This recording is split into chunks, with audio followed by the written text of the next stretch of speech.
सूर्य ग्रहण समाप्त होते ही दोस्तों सबसे पहले आपको ये कार्य करना है जो मैं अभी आपको वीडियो में बताऊंगा।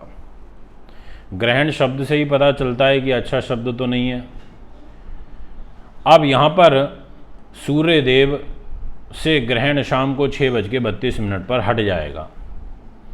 अब उससे एक बहुत बड़ा रिलीफ भी मिलेगा, भूलोक भविष्य में भी इसका एक व्यापक प्रभाव पड़ेगा। और ये ग्रहण लगने के बाद आपको वो कार्य करने हैं जिससे आपके शरीर की, आपके मन की, आपके बुद्धि की, आपके विचारों की, आपकी आत्मा की शुद्धि हो सके, क्योंकि सूर्य आत्मा के ही कारक हैं। और सूर्य को ग्रहण लगा है तो एक तरीके से समझ लीजिए आपकी आत्मा को ग्रहण लगा है। और जब आत्मा की प्योरिटी होगी तो शरीर की प्योरिटी होगी और विचारों की प्योरिटी होगी और मन की प्योरिटी होगी। इसलिए जो बातें मैं अभी आपको बताऊंगा उनका अनुसरण करने का प्रयास करिएगा।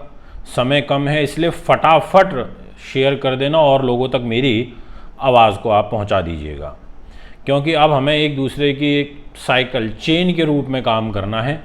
मैं आपके लिए बना रहा हूं, फटाफट आप और लोगों तक पहुंचा दो, क्योंकि महत्वपूर्ण जानकारी है। जैसे ही सूर्य ग्रहण समाप्त होगा तो क्या खाना है आपको वो सुन लीजिए, उससे पहले क्या करना है वो सुन लीजिए। स्नान करना है सर्वप्रथम, और जब स्नान करेंगे तो उसमें थोड़ी हल्दी अवश्य मिला लीजिएगा, ये मैं आपसे कहना चाहता हूँ।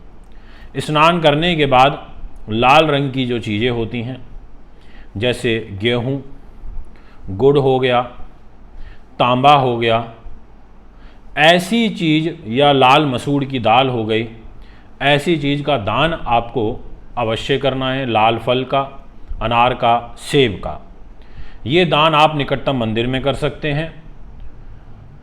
इसके अलावा जो सबसे ज़्यादा महत्वपूर्ण आपके लिए रहेगा वो ये कि आपको भगवान को तिल से बनी हुई चीज़ें अर्पित करनी है, भोग लगाना है।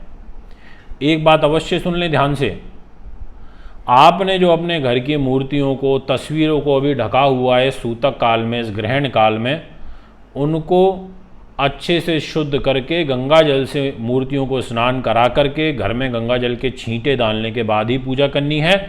और पूजा में जब करने बैठेंगे तो उस समय पर मैंने क्या बोला, तिल से बनी हुई चीज़ें जैसे तिल के लड्डू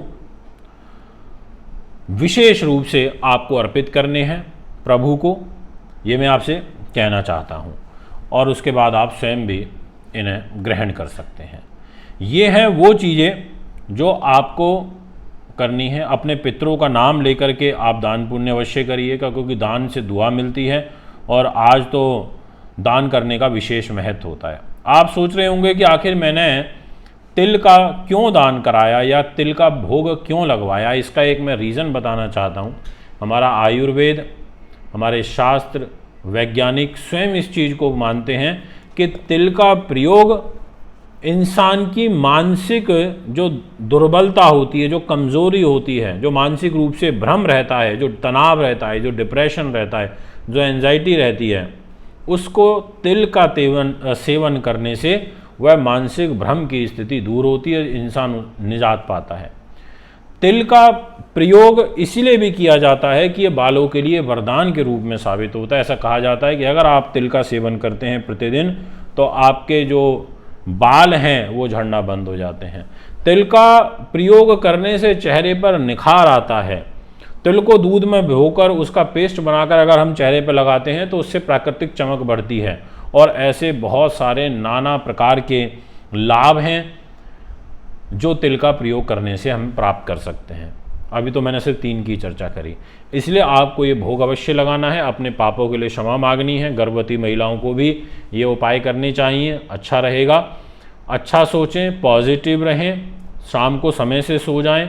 सिंपल आहार आज आप लीजिएगा। सूर्य ग्रहण जैसे समाप्त हो जाए होने के बाद में ऐसा नहीं है कि बस बाहर का आ रहा है, इधर का आ रहा है, उधर का आ रहा है, क्योंकि हमें नहीं पता कि बाहर से आप कोई चीज़ मंगा रहे हो तो उस चीज़ को कैसे स्टोर किया गया है, कहीं खुला तो नहीं रखा है।